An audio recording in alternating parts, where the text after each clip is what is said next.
अस्सलाम वालेकुम स्टूडेंट्स। मेरा नाम अकील अहमद है। मैं आपका टीचर अल्लामा इकबाल ओपन यूनिवर्सिटी की फ़र्स्ट ईयर का सेमेस्टर नंबर 2 में अकाउंटिंग, जिसका कोर्स कोड नंबर 1339 आपके सामने नज़र आ रहा है। ये किताब, ये मेरा आज जो है तीसरा या चौथा लेक्चर होगा, मुझे याद नहीं है। ठीक है, इससे पहले मैंने आपको जो है पहले लेक्चर में कॉन्सेप्ट सिखाया है, पूरी डेफिनेशन, कॉन्सेप्ट, अकाउंटिंग की डेफिनेशन क्या है उसको अच्छी तरह एक्सप्लेन किया है। फिर अकाउंटिंग का जो है मैंने उसके बारे में बताया कि अकाउंटिंग की फंडामेंटल इक्वेशंस क्या होती है, इक्वेशन को अच्छी तरह एग्जाम्पल से सॉल्व करके बताया है मैंने आपको, उसकी सारी एग्जाम्पलें दी हैं। फिर मैंने आगे टर्मिनोलॉजीज बताई है। अकाउंटिंग में ऐसे अल्फाज इस्तेमाल होते हैं जिसके अकाउंटिंग में मीनिंग जो अकाउंटिंग में है वो बताई है। जनरल मीनिंग उसकी कुछ भी हो सकती है, लेकिन अकाउंटिंग में स्पेसिफिक मीनिंग क्या है वो मैंने बताई है कि इस्तिलाहात में। फिर इसके उसी के अंदर लेक्चर के अंदर मैंने rules of debit and credit, किस तरीके से हम डेबिट क्रेडिट करते हैं, उनके रूल्स क्या हैं, वो मैंने पूरे एक्सप्लेन करे हैं। ये मैंने अपने लेक्चर 1 में किया। लेक्चर 2 से मैंने पहले आसान सी एग्जाम्पल ली है जो कैश ट्रांजेक्शन से मुतालिक थी। वो मैंने कैश ट्रांजेक्शन को जनरल में करके दिखाई है। फिर मैंने अपने लेक्चर नंबर 3 के अंदर थोड़ी ट्रांजेक्शन को और मुश्किल किया, जो क्रेडिट ट्रांजेक्शन यानी उधार की ट्रांजेक्शन और प्रीपेड की ट्रांजेक्शन उसके अंदर रखी थी। वो मैंने अपने लास्ट लेक्चर के अंदर अपलोड की है, आप लोग देख रहे होंगे। आज जो मैं लेक्चर बनाने जा रहा हूँ, अब आप अगर मेरे लेक्चर को आप अच्छी तरीके से देखेंगे, बार बार सुनेंगे, तो आपको अकाउंटिंग का कॉन्सेप्ट समझ में आ जाएगा। अब आप इस काबिल हो जाएंगे कि अब मैं लेक्चर जो है ना आपकी किताब से दूँ। तो आज हम किताब से जनरली करेंगे, लेकिन एग्जाम्पल से इलस्ट्रेशन यानी मिसाल से शुरू करेंगे। इलस्ट्रेशन नंबर 1 पे चलते हैं। ये आपको किताब नज़र आ रही है, मैं इसको चलता हूँ। इस किताब का आपको नज़र आ रहा होगा, ये इलस्ट्रेशन नंबर 1 जो मैंने लाल से टिक मार्क किया है, ये इलस्ट्रेशन दी है आपको। यहाँ से इलस्ट्रेशन आपको पूरी नज़र आ रही होगी, मैं आपके सामने पढ़ूंगा भी, ठीक है। और इसके अंदर जो जो ट्रांजिशन दी हैं वो यहाँ सॉल्व तो हुई भी है, लेकिन मैं आपको बताऊंगा कैसे सॉल्व हुई भी है यहाँ पे। और आपने मेरे पिछले लेक्चर के कॉन्सेप्ट को समझ लिएगा, आपको आसानी समझ में आ जाएगी, ठीक है स्टूडेंट्स। तो मैं आपके सामने अभी पहले क्वेश्चन पढ़ता हूँ, उसको उर्दू में आपको बताता हूँ, समझाता हूँ, फिर इसका सॉल्यूशन आपको करके दिखाऊंगा या आपकी किताब से ही एक्सप्लेन कर दूंगा। ये क्योंकि इसमें सॉल्व हुआ है तो टाइम बचाने के लिए मैं यहीं पे बता दूंगा आपको। और जो दूसरे सवाल होंगे एक्सरसाइज वो मैं हल करके आपको दिखाऊंगा, ठीक है स्टूडेंट्स। ये पेज नंबर नोट कर लें, पेज नंबर 66। कौन सा पेज नंबर है? पेज नंबर 66, आगे 67 और 68 के अंदर ये सवाल पूरा मुकम्मल सॉल्व हो जाएगा, ठीक है स्टूडेंट्स। मैं पढ़ता हूँ, आपको नज़र आ रहा है, ये देखते रहिए, मेरे साथ साथ चलें आप। मैं कोई इलस्ट्रेशन माने मिसाल, इलस्ट्रेशन नंबर 1 आपकी पेज नंबर 66 पे है। चैप्टर कौन सा है? मैं चेक करता हूँ चैप्टर आपकी इस बुक का। ये चैप्टर है, यूनिट नंबर 3 है, यूनिट नंबर 3 है, जिसके ऊपर हेडिंग है जनरल लेजर, जिसके ऊपर हेडिंग आ रही है ये यूनिट नंबर 3, इसकी जो हेडिंग आ रही है journal comma ledger and trial balance, ठीक है स्टूडेंट्स। ये मैंने आपको दिखा दिया। अब इसके मैं पेज नंबर 66 पे जा रहा हूँ, आप लोग भी अपना खोल लें पेज नंबर 66। यहाँ से इसकी ये इलस्ट्रेशन ले रहे हैं हम, पहले यहाँ से शुरू कर रहे हैं। बाकी जो चीज़ें उसमें ऊपर इससे पहले लिखी हुई हैं वो मैं अपने लेक्चरों के अंदर खुद एक्सप्लेन कर चुका हूँ काफ़ी हद तक। अगर आप मेरे लेक्चर को अच्छी तरीके से बार बार सुनेंगे तो आपको अकाउंटिंग कॉन्सेप्ट बिल्कुल सही तरीके समझ में आ जाएंगे। ये सवाल इम्तहान में हो सकता है, इस वाले इम्तहान में भी जो है पहला सवाल जनरल के अंदर आ जाए। तो मैं जो सवाल कराऊंगा वो इम्पोर्टेंट ही होंगे, समझ लीजिए एग्जामिनेशन पॉइंट ऑफ से वो इम्पोर्टेंट होंगे। आप उनकी जो है प्रैक्टिस करते जाएं साथ साथ। ज़रूरी नहीं है जो मैं सवाल लिख रहा हूँ वही सवाल इम्तहान में आएगा, लेकिन उन्हीं तर्ज के ऊपर इम्तहान में आएगा सवाल। अगर आपको प्रैक्टिस करके एंट्री बनाने में महारत हो जाएगी तो आप इम्तहान में बासानी एंट्रियाँ बना लेंगे, जिस तरीके से बताया गया उसी तरीके से। ठीक है, जिस तरह से मैंने आपको लेक्चर में बताया कि ऐसे बनाना है, ऐसे बनाना है, आप उसी तरीक़ों को फॉलो करके बनाइएगा, इम्तिहान में अच्छे नंबर मिल जाएंगे। चूँकि मेरा ताल्लुक अकाउंट से काफ़ी है, मैंने कॉस्ट मैनेजमेंट अकाउंटेंट किया है, ICMA किया हुआ है मैंने, तो मैं आपको अच्छी तरीके से अकाउंटिंग पढ़ाना चाहता हूँ। तो ये मैंने अभी 2-3-4 दिन में ही डिसाइड किया है कि अल्लामा इकबाल ओपन यूनिवर्सिटी का किसी ने कहा कि उनका इम्तिहान होने वाला है, तो मैंने सोचा चलो मैं इनके लेक्चर डालता हूँ किताब के अंदर। अगर आप हमारे को अच्छा रेस्पॉन्स मिलेगा लेक्चर के ज़रिए तो हम इसके और भी लेक्चर डालेंगे, BCom तक तमाम लेक्चर डालेंगे, खाली हम अकाउंटिंग के नहीं डालेंगे, कॉमर्स के और लेक्चर जो टॉपिक्स हैं जैसे प्रिंसिपल ऑफ कॉमर्स है, इकोनॉमिक्स है, हम सब पढ़ाएंगे, लेकिन उसके लिए टाइम चाहिए। लेकिन आपकी तरफ से ताउन के रेस्पॉन्स अच्छा आएगा तो हम अपना टाइम देंगे इसके ऊपर। हमारा एक चैनल और ऑलरेडी चल रहा है, इंग्लिश मास्टर चैनल, जिसमें हमने कराची यूनिवर्सिटी के BA BCom BSc या ADA ADC ADS की इंग्लिश पढ़ा रहे हैं, टेक्स्ट बुक पढ़ा रहे हैं, उसके अंदर अच्छा रेस्पॉन्स है, स्टूडेंट उसका रोज़ाना स्टडी कर रहे हैं। इंग्लिश मास्टर चैनल के नाम से है, जिसमें मैं पढ़ा रहा हूँ इंग्लिश उसके अंदर। तो वहाँ भी हमने इंग्लिश मास्टर चैनल में भी कुछ लेक्चर हमने अकाउंट्स के दिए हैं, BCom लेवल के जो अकाउंट्स थी वो हमने वहाँ सॉल्व किए बहुत से सवाल। लेकिन अब आपका जो कोर्स स्टार्ट कर रहे हैं, इसका यूनिट नंबर 3 है, ये पेज नंबर 66 पे आपको नज़र आ रहा है। मैं पढ़ता हूँ सवाल आपके सामने, चूँकि टाइम ज़्यादा निकलता जा रहा है, टाइम बचा नहीं। Mister Hamza after doing his BCom, mister Hamza अपना BCom करने के बाद इंटेंडेड इरादा रखते थे to start his own business, कि उन्होंने ये इरादा था उनका कि अपना कारोबार स्टार्ट करेंगे, अपना ही कारोबार शुरू करना है उन्होंने। एज क्योंकि he learn a lot about printing press business, चूँकि उन्होंने ड्यूरिंग स्टडी प्रिंटिंग प्रेस के बारे में काफ़ी मुताल्ला किया था। ड्यूरिंग हिज इंटर्नशिप, जब उनकी इंटर्नशिप चल रही थी उसके अंदर इन्होंने काफ़ी जो है उसकी महारत हासिल कर ली थी, यानी सीख लिया था उसके बारे के अंदर, प्रिंटिंग प्रेस के कारोबार के बारे में। आगे बोलते हैं फुल स्टॉप के बाद, ही कुड अरेंज ओनली ₹1,54,000, वो सिर्फ अपने पास से 1,54,000 रुपये ही अरेंज कर सका कारोबार शुरू करने के लिए। कौन? मिस्टर हमज़ा। इस कारोबार को प्रिंटिंग प्रेस के कारोबार शुरू करने के लिए खुद से जो उसके पास जेब में पैसे पड़े हुए हैं वो सिर्फ 1,54,000 रुपये हैं, वो उससे कारोबार शुरू करना चाह रहा है। फ्रॉम हिज प्राइवेट स्टेट, ठीक है, टू स्टार्ट दिस बिजनेस। यहाँ तक समझ में आ गई। मिस्टर हमज़ा साहब ने BCom करने के बाद ये इरादा रखते थे कि वो अपना ज़ाती कारोबार शुरू करेंगे, क्योंकि उन्होंने इंटर्नशिप करी थी। इंटर्नशिप के दौरान में उनको अच्छी खासी नॉलेज आ गई थी प्रिंटिंग प्रेस के कारोबार के बारे में। अब जब वो प्रिंटिंग प्रेस के कारोबार को शुरू करने लगे तो उनके पास सिर्फ 1,54,000 रुपये ही वो अरेंज कर सके अपने प्राइवेट रिसोर्सेज, अपने सोर्सेज ज़राए से, ठीक है, इससे शुरू करने के लिए। आगे फुल स्टॉप क्या बोलते हैं, दी transition completed during his first month of business October 2018 R800, कह रहे हैं बिजनेस अक्टूबर 2018 का जो इनका पहला महीना था कारोबार शुरू करने का, इसमें दर्ज झेल कारोबारी लेन देन उन्होंने मुकम्मल किए हैं। वो नीचे डेट वाइज या सीरियल नंबर की शक्ल में दिए गए हैं। इनको डेट भी कह सकते हैं, इनको सीरियल नंबर भी कह सकते हैं, ठीक है। पहली तो पता चल गई 1,54,000 रुपये से इन्होंने बिजनेस स्टार्ट किया था। मतलब सिंपल अल्फाज में है कि मिस्टर हमज़ा ने प्रिंटिंग प्रेस का कारोबार शुरू किया है 1,54,000 रुपये रख के। इसकी एक ट्रांजेक्शन हम रिकॉर्ड करेंगे, एंट्री बना लेंगे आराम से। क्या एंट्री बन जाएगी इसकी? Cash debit Hamza capital credit entry, जैसे हमने सिखाए अपने पिछले क्वेश्चन में आपको। तो इसकी एंट्री क्या बनेगी? जनरल के अंदर cash debit Hamza capital credit, ठीक है। मैं अभी पढ़ के बता दे रहा हूँ, फिर जो इस तरह सॉल्यूशन करा है वो बता दूंगा आपका सॉल्यूशन के अंदर। फिर तारीख 1 या सीरियल नंबर 1 या अक्टूबर की पहली तारीख, अक्टूबर का महीना, इसकी पहली तारीख को open a bank account in the name of business with ₹25,000। अब क्या करा मिस्टर हमज़ा ने? 1 अक्टूबर को बैंक में जाकर 25,000 रुपये जमा कराकर एक अकाउंट खोला है।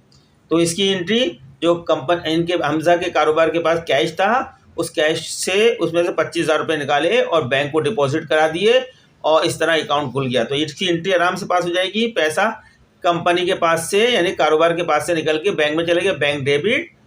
जिसके पास पैसा आया तो बैंक के पास आया, बैंक डेबिट हो गया। कहाँ से कम हुआ है? कारोबार से कम हुआ है, इसलिए कैश क्रेडिट, इसकी एंट्री बन जाएगी। फिर 3 अक्टूबर की 3 तारीख की जो ट्रांजेक्शन है, इंफॉर्मेशन हमारे को दी गई है। Transaction mean information. Purchase machinery from Ahmed machinery store. अब ये जो मशीनरी इन्होंने परचेज की है, नाम दिया है फ्रॉम अहमद मशीनरी स्टोर से इन्होंने 1,40,000 रुपये की मशीनरी खरीदी है। क्या मतलब बताया? मिस्टर हमजा साहब ने, जो कि ऑनर है कारोबार के, उन्होंने 3 अक्टूबर को परचेज़ की है, एक मशीनरी ख़रीदी है। किससे ख़रीदी है? किस दुकान से ख़रीदी है? किस कंपनी से ख़रीदी है? फ्रॉम अहमद मशीनरी स्टोर से। कितने की? 1,40,000 रुपये की। After paying ₹70,000 cash. इनके पास जिस वक्त इन्होंने मशीन ख़रीदी है सिर्फ 70,000 रुपये कैश था। इन्होंने अहमद मशीनरी स्टोर को 70,000 रुपये कैश दे दिए उसी वक्त पे और मशीनरी ले ली। अब आप कहेंगे बकिया पैसों का क्या हुआ? आगे बता रहे हैं। एंड द प्रॉमिस, और इन्होंने वादा कर लिया, टू पे रिमेनिंग अमाउंट आफ्टर 2 मंथ। जो बाकी पैसे रह गए, 1,40,000 की मशीनरी इन्होंने ख़रीदी है, 70,000 रुपये वहीं दे दिए उसी वक्त, और बाकी 70,000 रुपये जो रह गए थे उसके लिए इन्होंने 2 महीने का वादा कर लिया है कि मैं 2 महीने के अंदर लौटा दूंगा, आपको वापस कर दूंगा, पैसे 2 रुपये की पेमेंट कर दूंगा। तो इन्होंने अहमद मशीनरी स्टोर ने इनके वादे के मुताबिक इनको मशीनरी दे दी है और 70,000 रुपये अपने पास रख लिए कैश में, और 70,000 रुपये का उधार इनके नाम का लिख लिया। ठीक है। जब हम इसकी एंट्री पास करेंगे तो ये कंपाउंड एंट्री बनेगी। 3 अकाउंट इसमें खुलेंगे। पहले तो मशीनरी आई है हमजा के कारोबार के अंदर 1,40,000 की, हम मशीनरी को 1,40,000 रुपये से डेबिट कर देंगे। अब इसके बदल में पेमेंट हुई है। पेमेंट उन्होंने कितनी करी है? 70,000 रुपये कैश दिया है। तो हमजा के कारोबार से 70,000 रुपये की कैश निकल गया बाहर, तो लिहाजा 70 कैश को क्रेडिट करेंगे 70,000 रुपये से। अब बाकी पैसे रह गए 70,000 रुपये, उसके लिए प्रॉमिस किया है हमजा ने कि 2 महीने के बाद पेमेंट कर देगा। तो उस 70,000 रुपये जो 2 महीने के बाद पे करेगा, उसके लिए हम अकाउंट पेबिल और ब्रैकेट में लिखेंगे अहमद मशीनरी स्टोर, यानी अकाउंट पेबिल लाइबिलिटी है। जब तक पेमेंट नहीं कर रहे हैं उनको, उस वक्त तक अकाउंट रिसीवेबल क्रेडिट होगी, 70,000 रुपये से रहेगी। ठीक है। और ब्रैकेट में लिख देंगे हमजा, ये किसको पेमेंट करनी है? अहमद मशीनरी स्टोर का नाम लिख देंगे, ये पेमेंट हमने इनको करनी है। तो इस तरह इसकी एंट्री पास हो जाएगी। फिर 7 अक्टूबर की ट्रांजेक्शन आपको नज़र आ रही है इस किताब के अंदर। साथ में बता रहे हैं purchase office supplies on account. लफ्ज़ यहाँ पे ऑन अकाउंट का माने है उधार के। इन्होंने ऑफिस सप्लाईज खरीदी है। ऑफिस सप्लाईज के बारे में मैंने अपने प्रीवियस लेक्चर में बताया है कि दफ्तर में इस्तेमाल होने वाली छोटी मोटी अशिया, जैसे दफ्तर के अंदर स्टेशनरी चाहिए होती है, फाइल कवर चाहिए होते हैं, स्टेपलर मशीन चाहिए होती है, पेपर चाहिए होता है, कार्बन पेपर, इस तरह की चीज़ें होती हैं दफ्तर में ला के रखी जाती हैं और ये ड्यूरिंग दी बिजनेस इस्तेमाल की जाती है दफ्तरी कामों के लिए। इनको बोलते हैं ऑफिस सप्लाईज। ठीक है। ये कंज्यूम होती जाती हैं, खर्च होती जाती हैं, जैसे जैसे इनकी डिमांड आती है उनको वो खर्च होती जाती है। तो ये 7 तारीख की टाइम परचेज ऑफिस सप्लाईज खरीदी, लेकिन ऑन अकाउंट में खरीदी है। ऑन अकाउंट का मतलब याद रख लो, जब ऑन अकाउंट लिखा हुआ है तो समझ जाओ ये उधार में है, यानी चीज़ तो हमने ले ली, परचेज कर ली है उससे दुकानदार से, लेकिन दुकानदार को अभी हमने उस वक्त पेमेंट नहीं करी, पेमेंट के लिए वादा कर लिया है फ्यूचर में इतने टाइम पे देंगे। तो यहाँ कह रहे हैं purchase office supplies on account, उधार में ऑफिस सप्लाई खरीदी है। किससे खरीदी है? ये फ्रॉम मिर्ज़ा स्टेशनर की दुकान से खरीदी है इन्होंने, लेकिन पेमेंट कितने की? 4,500 की। 4,500 की ऑफिस सप्लाईज लेकर आ गए हैं, लेकिन मिर्ज़ा स्टेशनर को पेमेंट नहीं की। वादा कर लिया है कि बाद में दे देंगे, इसमें लिखा तो नहीं है वादा, लेकिन नहीं की तो वादा ही कराया इन्होंने कि फ्यूचर में देंगे किसी भी तारीख के अंदर। तो जब इसकी वाली ट्रांजेक्शन की एंट्री पास करेंगे 7 तारीख की, तो हमारे पास जो आइटम आया है, जो चीज़ परचेज़ करी है वो ऑफिस सप्लाईज है। ऑफिस सप्लाईज को 4,500 रुपये से डेबिट कर देंगे और अकाउंट पेबिल पेमेंट नहीं हुई, कैश नहीं गया, तब तक के लिए पेमेंट नहीं करते। अकाउंट पेबल और ब्रैकेट में लिख देंगे मिर्ज़ा स्टेशनर्स, यानी मिर्ज़ा स्टेशनर सप्लायर है और इसको हमने पेमेंट नहीं करी, फ्यूचर में पेमेंट करेंगे, इसलिए ये लायबिलिटी अकाउंट क्रिएट हो गया अकाउंट पेबल का। इसको क्रिएट कर देंगे 4500 से। इसी तरीके से अगली एंट्री है 8 paid ₹2000 cash for newspaper advertisement. Newspaper में एडवर्टाइजमेंट कराई है तो उस एडवर्टाइजमेंट के लिए 200 रुपये कैश पेड करिए। जब भी स्टूडेंट सुन लें पेड का लफ्ज़ आ रहा है, इसका मतलब है कैश इन्वॉल्वमेंट हो गई, कैश को पे किया है। पेड होता है कैश के अंदर है। पेड ₹200 यानी कैश, इन्होंने लिख भी दिया कैश के बारे में यहाँ पे। 200 रुपये कैश पे किया है, किस लिए किया? Newspaper advertisement. आपने न्यूज़पेपर में इश्तिहार दिया है, उसका खर्चा हुआ है, तो आप इसकी एंट्री पास कर दें। न्यूज़पेपर एडवर्टाइजमेंट को डेबिट करेंगे और कैश 200 रुपये से क्रेडिट कर देंगे। इसी तरह 10 अक्टूबर को एंट्री आपके पास ट्रांजेक्शन नजर आ रही है। आगे आप भी अपनी किताब खोल लें, देखते रहें। 10 अक्टूबर को purchase office supplies for ₹350 payment made by cheque. इन्होंने ऑफिस सप्लाईज मजीद खरीदी है, लेकिन कब खरीदी है? 10 अक्टूबर को खरीदी है। कितने की? 350 रुपये की। अब इसकी पेमेंट कैसे करी है? इन्होंने कैश नहीं दिया है बल्कि चेक इशू कर दिया है, पेमेंट बैंक से होगी, ठीक है ना। तो हम इसमें एंट्री पास करेंगे, ऑफिस सप्लाई 350 रुपये से डेबिट कर देंगे और बैंक को, चूँकि बाई चेक पेमेंट हुई है, बैंक को क्रेडिट कर देंगे 350 रुपये से। फिर 13 अक्टूबर को आपके पास ट्रांजेक्शन है ₹4500 from a customer for service. आपका एक कस्टमर है, उससे सर्विस चार्जेस वसूल करे हैं, उनका काम कर दिया है, उस काम के अगेंस्ट में इन्होंने खिदमत अपनी सर्विस दी है उसको, कस्टमर को, उसके अगेंस्ट में 4500 रुपये की रेवेन्यू इनकम हुई है इनको, ठीक है। तो इनकम हुई है तो आप क्या करेंगे? इसकी एंट्री पास करेंगे यहाँ पर, कैश डेबिट 4500 और सर्विस इनकम या सर्विस रेवेन्यू क्रेडिट कर देंगे 4500 रुपये से। ये आपकी मेन सोर्स ऑफ इनकम है, आमदनी है जो कमाया आपने। फिर 15 तारीख को पेड पार्ट टाइम असिस्टेंट ₹1700 रुपये फॉर 2 वीक्स सैलरी। आप क्या एक असिस्टेंट रखा हुआ है पार्ट टाइम काम करने के लिए, उसको 1700 रुपये की 2 हफ्ते की तनख्वाह पे करिए, तो सैलरी एक्सपेंस डेबिट हो जाएंगे, कैश क्रेडिट हो जाएगा 1700 रुपये से। फिर 19 तारीख को paid cash to Mirza स्टेशनर ₹2500। Mirza स्टेशनर को इन्होंने, जो हमने 7 अक्टूबर को मिर्ज़ा स्टेशनर से ऑफिस सप्लाई खरीदी 4500 की, अब उसकी पेमेंट कर रहे हैं। पूरी पेमेंट तो नहीं कर रहे हैं, लेकिन उसकी पार्ट पेमेंट कर रहे हैं।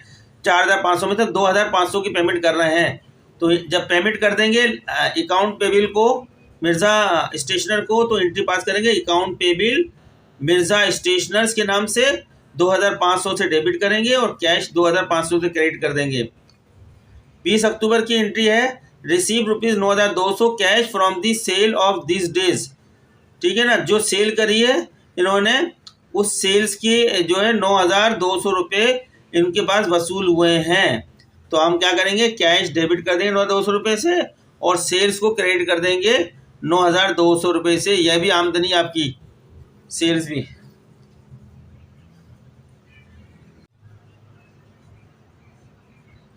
चलें स्टूडेंट आगे देखते हैं ट्रांजेक्शन को।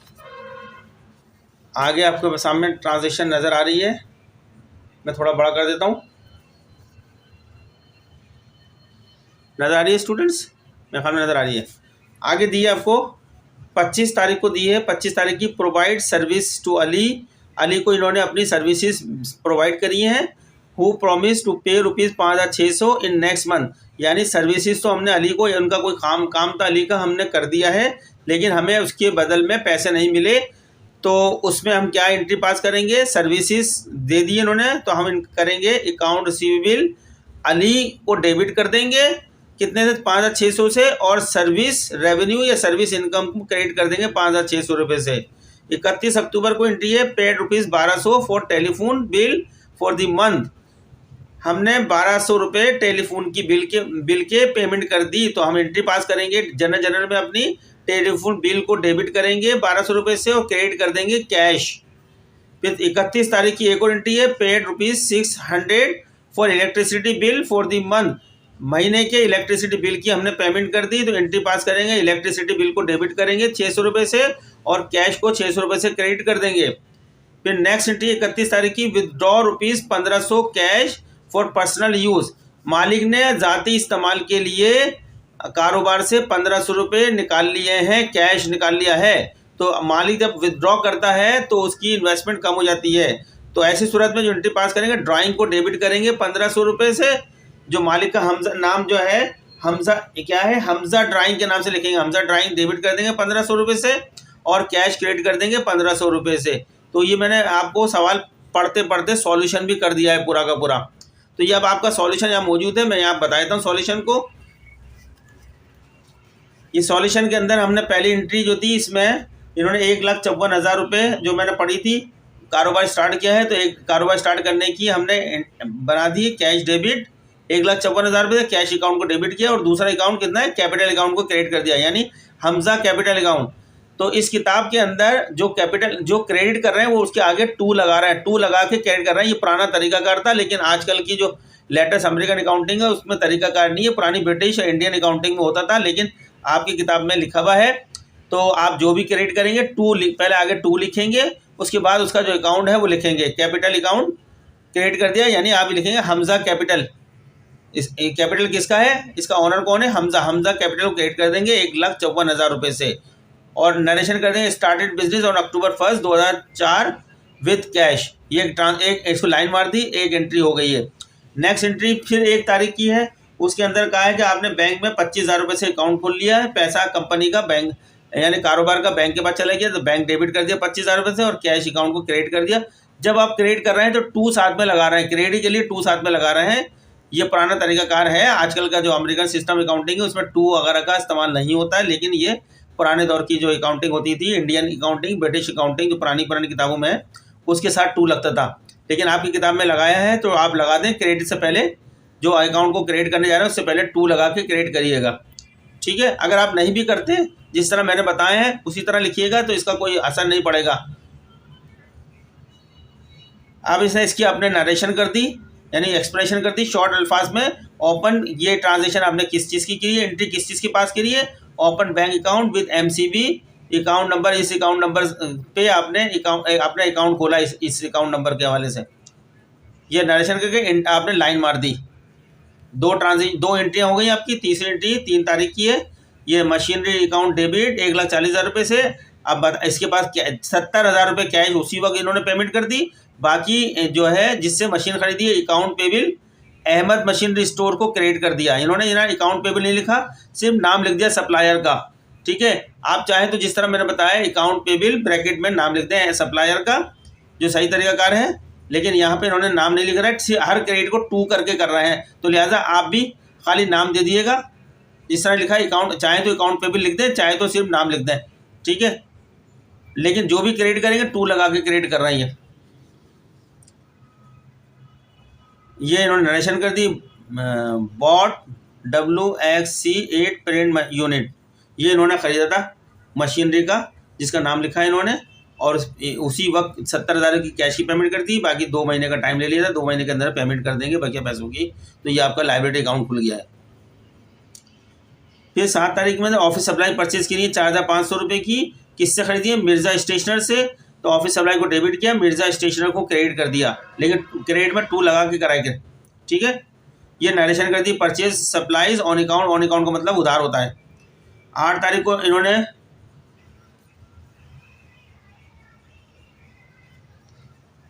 7 तारीख की ट्रांजेक्शन में ऑफिस सप्लाईज अकाउंट को 4,500 डेबिट किया है, और मिर्ज़ा स्टेशनर को क्रेडिट कर दिया, यानी अकाउंट पेबिल, इसकी एंट्री बनेगी अकाउंट पेबिल मिर्ज़ा स्टेशनर क्रेडिट 4,500 रुपये से, ठीक है।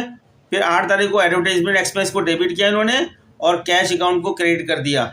इसी तरह 10 तारीख को मैंने आपको बताते वक्त ट्रांजेक्शन सॉल्यूशन करते जा रहा था, आप मेरे लेक्चर को सुनते जाइएगा सॉल्यूशन, ठीक है। ये जो क्रेडिट कर रहे हैं बस इतना फ़र्क आ रहा है, ये जो क्रेडिट करते हैं हर एक के आगे 2 लगा रहे हैं, ये पुराना तरीकाकार था, और अब जो है तरीकाकार इस्तेमाल नहीं होता। लेकिन अल्लामा इकबाल ओपन इंस्टीट्यूट की किताबों में 2 लग रहा है, तो आप भी इम्तान में 2 लगा दिए। अगर आप नहीं भी लगाएंगे, सिर्फ बैंक लिखेंगे तो भी सही होगा। ऑफिस सप्लाईज को डेबिट किया 350 रुपये से, और उसकी पेमेंट के लिए बैंक चेक के ज़रिए से, तो बैंक क्रेडिट कर दिया 350 रुपये से। नेक्स्ट एंट्री है कैश अकाउंट को डेबिट करा, और सर्विस रेवेन्यू, कुछ कहीं आपने जाके काम किया है कस्टमरों का, उनसे पैसे वसूल हुए हैं कितने, 4,500 रुपये। तो ये आपने कमाए हैं, इसलिए सर्विस रेवेन्यू, रेवेन्यू माने आमदनी, आपने सर्विस देकर पैसे कमाए हैं, ये आमदनी का अकाउंट क्रेडिट हो गया 4,500 का। ठीक है। Cash receive from a customer, भाग से अपने पैसे वसूल करें। फिर एक सैलरी, 15 तारीख को सैलरीज अकाउंट को डेबिट किया, नहीं सैलरीज एक्सपेंस को डेबिट किया और कैश अकाउंट को क्रेडिट कर दिया आपने, तनख्वाहें आपने कैश में पेमेंट कर दी हैं। फिर paid salary to part time assistant को। फिर मिर्ज़ा स्टेशनरी अकाउंट को डेबिट किया, 2,500 को हुआ पार्ट पेमेंट। अब आप अकाउंट पेबल लाइबिलिटीज़ को कम कर रहे हैं, उनकी पेमेंट कर रहे हैं। 4,500 रुपये का जो इनसे पहले हमने ऑफिस सप्लाई खरीदी थी उसमें से 2,500 की पेमेंट कर रहे हैं, और बकिया जो रह गया है वो उसकी पेमेंट बाद में करें। अभी 4,000 अकाउंट पेबल या मिर्ज़ा स्टेशनर या अकाउंट पेबल ब्रैकेट में मिर्ज़ा स्टेशनर आपने डेबिट किया और कैश अकाउंट को क्रेडिट कर दिया।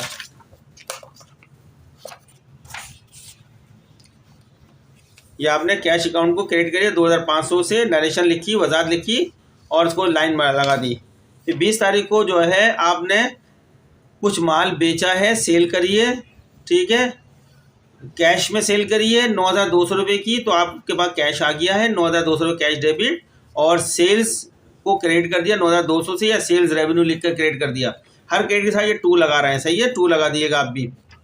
फिर 25 तारीख को आपने सर्विस रेवेन्यू फिर करिए, लेकिन उसके पैसे आपको मिले नहीं। आपने अपनी खिदमत तो दे दी हैं लेकिन उसके बदल में पैसे नहीं मिले, बाद में मिलेंगे। तो आपने उसकी जगह पे अली अकाउंट को डेबिट कर दिया, यानी अकाउंट रिसीवेबल अली, इससे वसूल करने, अली से 5,600 रुपये वसूल करने हैं, और जो सर्विसेज दी हैं जिसके बदल में करने हैं उसको क्रेडिट कर दिया 5,600 रुपये से। ये एग्जाम्पल मैंने बता रहा हूँ, जिस तरह कोई भी आप देखते जाए वो आपको समझा रहा हूँ।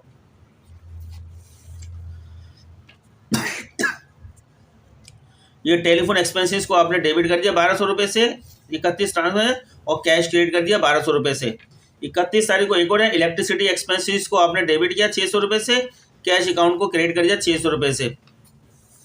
लास्ट ट्रांजेक्शन, मालिक ने अपने ज़ाती इस्तेमाल के लिए पैसे निकाले हैं, कारोबार से कैश निकाला है, तो ड्राइंग अकाउंट को डेबिट कर दिया 1,500 रुपये से, और कैश को क्रेडिट कर दिया। तो ये आपका इलस्ट्रेशन मुकम्मल हो गई।